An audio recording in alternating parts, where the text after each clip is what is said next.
If there is a man Kenyans are now reserving their pity for, it is not the common mwananchi, not even Ruto's political rivals. It is Raila Odinga.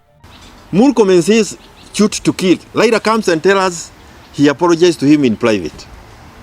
Yani sisi wote tumeipoteza. Gone are the days when Baba's voice could send shivers through State House walls and stir millions into action.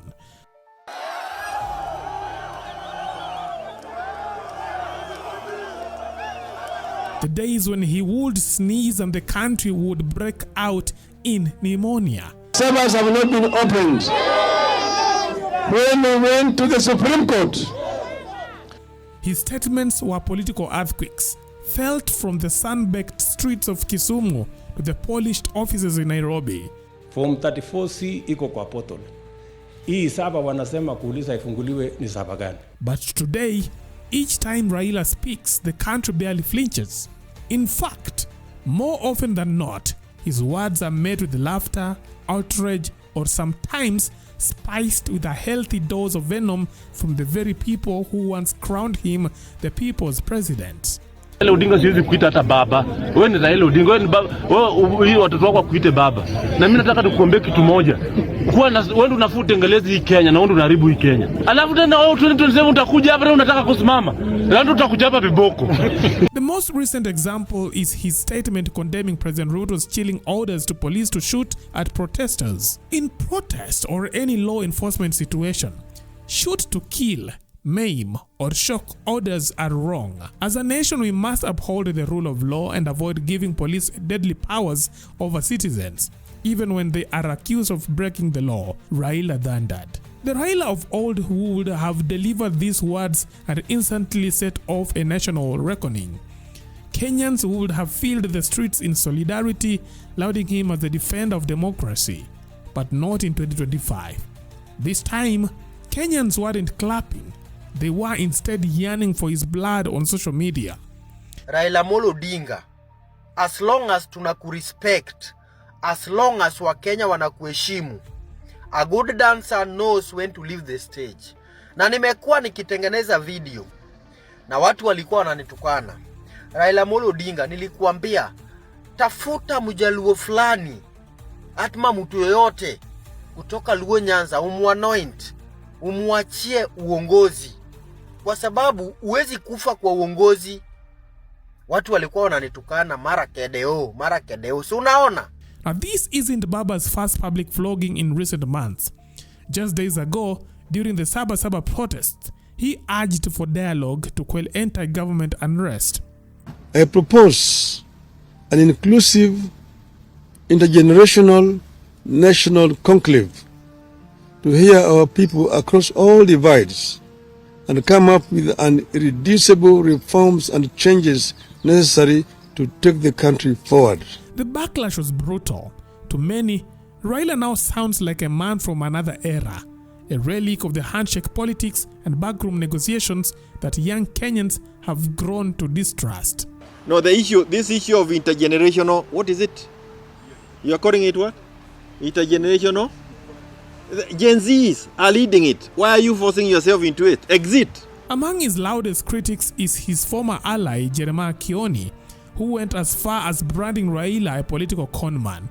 Kioni dismissed Raila's proposed intergenerational dialogue team as a personal con job, designed to safeguard his interests under Ruto's regime. Kama umezeeka ya kutosha, bwana usituletee hii mambo ya kuleta kurudisha sisi bahari. No. People are moving. What is this intergenerational thing? We don't have a generation fight.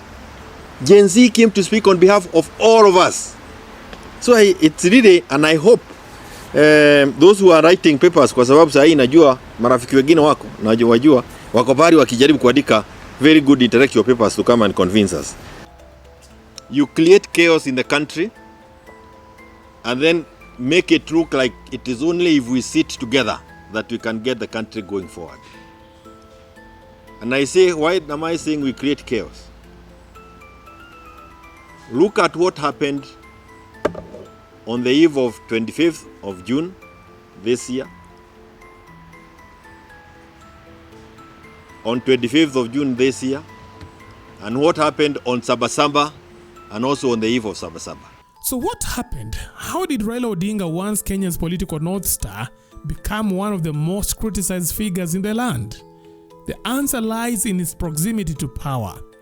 Ever since Raila extended an olive branch to Ruto, signed an MOU, and handed over key allies for government appointments, many Kenyans concluded that the veteran opposition leader had sold his soul to an administration they consider incompetent. Baba Raila Amolo Odinga, history has it that whenever governments that are very, very punitive to the wananchi are going down, you always give them a helping hand. When Uhuru's government was sinking, and even Ruto himself, the deputy president, jumped out of the ship, you jumped into the Jubilee sinking ship to save Uhuru Kenyatta, and that costed you the 2022 elections. And right now, the KK government is sinking. In fact, it has already sunk. And there you are, Baba, today in State House. What were you doing there, Baba? People are asking, why did you have to be there? This is something Ruto could have done without you being there. You being there portrays a very bad image. People now associate you with what Ruto is doing to Kenyans. I've seen this on social media and Kenyans are angry at you. Kenyans are very disappointed at you, Baba.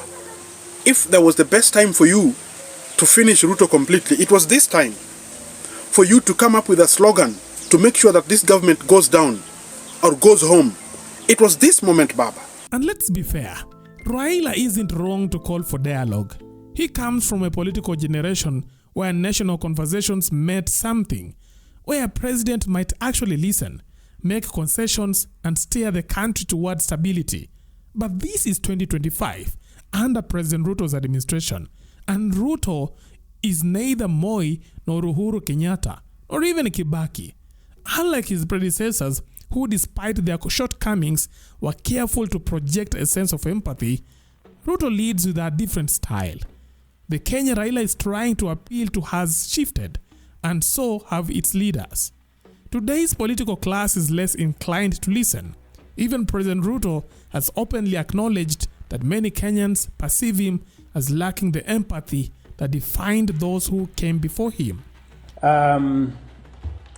I think I have gone home with, I need to listen more.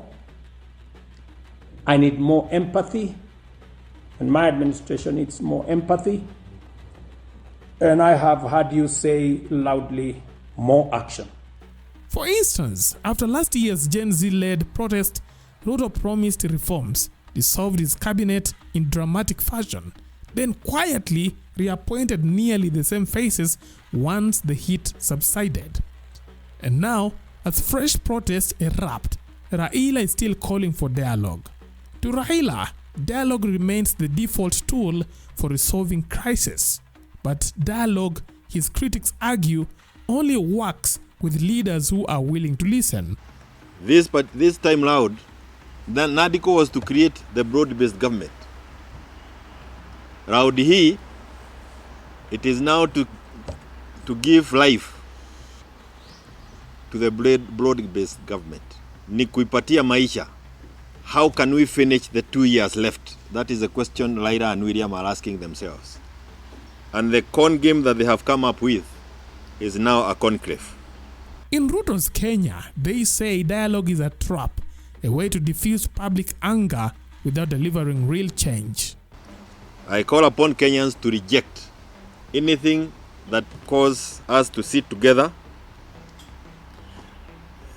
because if we had any intention of discussing the issues that Wakenya walikuwa wanataka kuziongelea, we would have done it at the NADICO. Remember, during the NADICO, we also talked about the same issues of cost of living, the economy of this country, governance issues, accountability, justice, and those things. And the scheme is bigger. You create chaos in the country and then make it look like it is only if we sit together that we can get the country going forward. And the backlash has grown so intense that even some of Raila's loyal MPs have begun warning him his influence is no longer what it used to be. Baba Raila Odinga, uko na watu karibu na wewe ambao wanakuharibia safari yako ya uongozi wa nchi. Wakati utatoa hawa watu kwa mwili yako, you will be the president of the Republic of Kenya. Na sisi kama wabunge tunajua kwanza tumeharibu uhusiano wetu na wananchi. Wananchi hawatupendi, hiyo ndio kweli. Mheshimiwa Makani, pangano wakahobe hata sababu si mata. Because of our own manners. Tabia yetu yenyewe imefanya wananchi sasa siku hizi wanatuangalia kama sisi ni maadui. Ukiangalia baada ya kifo cha Mheshimiwa Mondo Were, ukisikiza comments zile watu wanasema, nimeona mwingine akisema huyo mtu hata asishuke hiyo boda, aendelee kuua watu. Kuna wabunge kadhaa bado lazima wataka tumeharibu uhusiano wetu na wananchi, si ndio? Mtu anasimama mbele ya umma anazungumza matope kabisa. Tunaonekana ni kama sisi tunajali maisha yetu peke yake, hatujali maisha ya wananchi wa kawaida.